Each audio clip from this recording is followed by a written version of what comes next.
Hi guys, it's Mark Zickery, Mr. Sci-Fi, also known as Mark Zickery of Space Command, here in the darkness of night on planet Earth. And I wanted to talk about two science fiction movies I just saw in the last few days. One of them, Furiosa, a Mad Max saga, and the other, Atlas. And I think the reason I'm talking about both of them is because the contrast is amazing. Furiosa was actually written before Fury Road, and it's a wonderful prequel. It doesn't feel like an also-ran. It really does set up the story. The two actresses who play Furiosa in the film, one of them Anya Taylor-Joy, they're just great, and the characters are very interesting to mentor. Chris Hemsworth is very, very good. It's fun to see him in a different kind of Chris Hemsworth role, because under all the hair and the mustache and the beard and the accent that he imitated from his grandfather, the Aussie accent, he really is able to do a completely different character, a villain for once, and he's very, very good.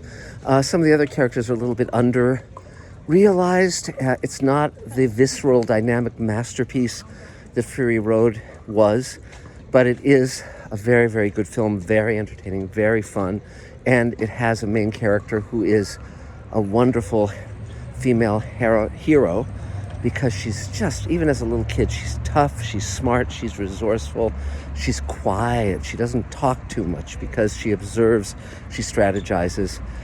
It's really, really fun. And of course, many of the action stunts, all of that stuff are what are called practicals. They're not VFX. And it really, really shows. The challenge, of course, was to have fight scenes, attack scenes that would be different from Fury Road, because they did so much in that movie.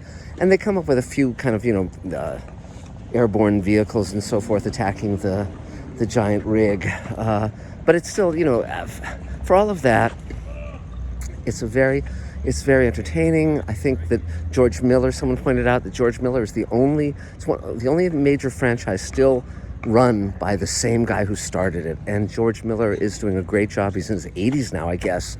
And one of the wonderful things about the Mad Max franchise, unlike so many of the other franchises, is that each film is significantly different from each of the others.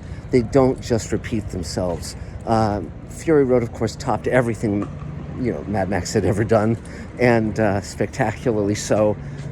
But this film has its own joys, and it's also very clear in terms of the physicality. You have the Citadel, where Mortan Joe is. You have the Bullet Farm. You have Gastown, and so sort of what people are doing is pretty clear. And it's not a perfect film by any means. There's some messiness here and there.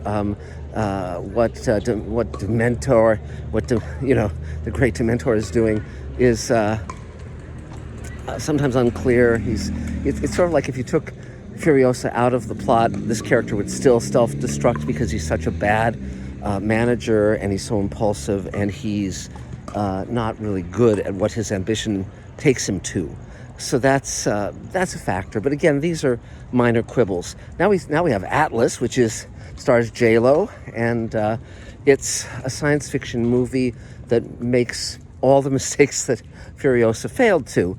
And it's really good to see these two films, because what is George Miller doing? He's doing something different. He's trying to create unique and powerful characters, particularly the lead. He's using practical effects wherever he can. All of these things are great. In Atlas, it's totally predictable. The characters are written with very flat dialogue. The jokes aren't that good. And it's sort of like, okay, they wrote this screenplay taking a little from here, a little from there, a lot from Terminator. And it's just, the main character is so weepy and so, self-involved and screaming all the time and crying all the time, and you just want to kick her. But, it's like, suck it up, lady. But, and all of the effects and planetary landscapes and all that stuff, it's all CG and looks it. And so you're not believing the reality they're presenting. And it ends exactly as you think it would end. And there's just no no surprises really. It's by the book, and it's a book that has been checked out way too many times. So I guess my point to all of this is, if you're going to go to a movie, go see Furiosa. Watching all of the Mad Max movies in order would be a pretty interesting couple days, because they get better and better and better, and they have lots and lots of differences and changes, and they're not perfect, particularly the early ones, but they sure are interesting.